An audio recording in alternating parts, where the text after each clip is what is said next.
know what? I mean, after a tournament, my brain is always a bit broken, you know, Yeah. but I don't remember, I don't remember it being too much. I like couldn't get enough. But I've realized like in order to focus and like really be competitive in the top, you know, if I want to win women's doubles, for Yeah. example, I can't play. I can't play 20 events. Gotta focus. I only have so much brain power. I can't waste it on things that aren't as important. So I'm trying to focus. Probably more like 10. Oh, Yeah.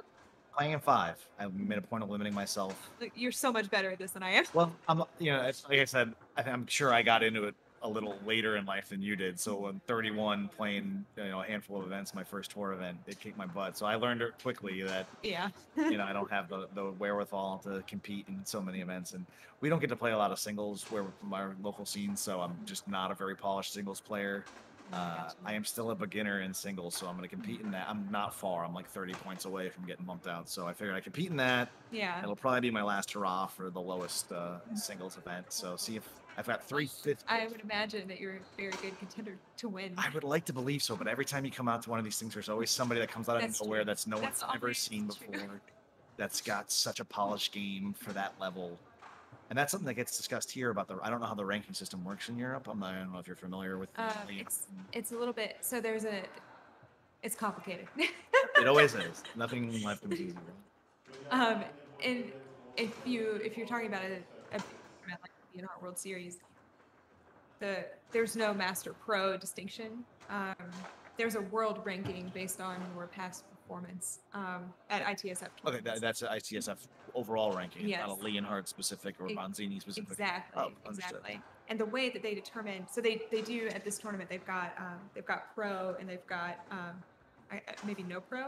The way that they determine that is that they have a qualification round, and the top X percentage go to pro, and the Okay. bottom X go into the no So pro. is that the Swiss system that they're employing? Exactly. Okay, I've heard that used, and I've seen a little bit of it, but we use the double elimination format here. Yeah, So exactly.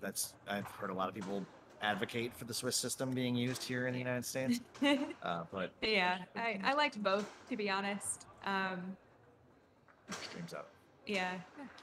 So we're just to catch all up. We're chatting here right now, waiting for the stream to come back from the Germans. They're having some technical difficulties, but they're trying to get them resolved and get us back up.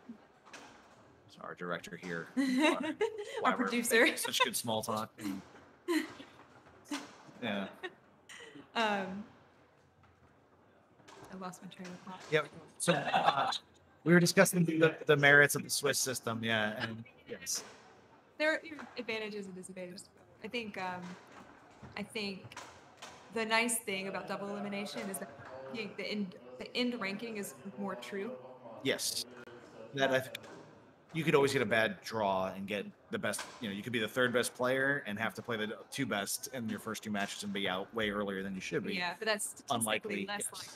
Whereas the Swiss system, it sounds like you're up against who you're up against, and then seed it out afterwards, and that you could be one of the best players that ends up in the no pro level of it. Yeah, exactly. Speculating correctly, so that is definitely interesting to think about.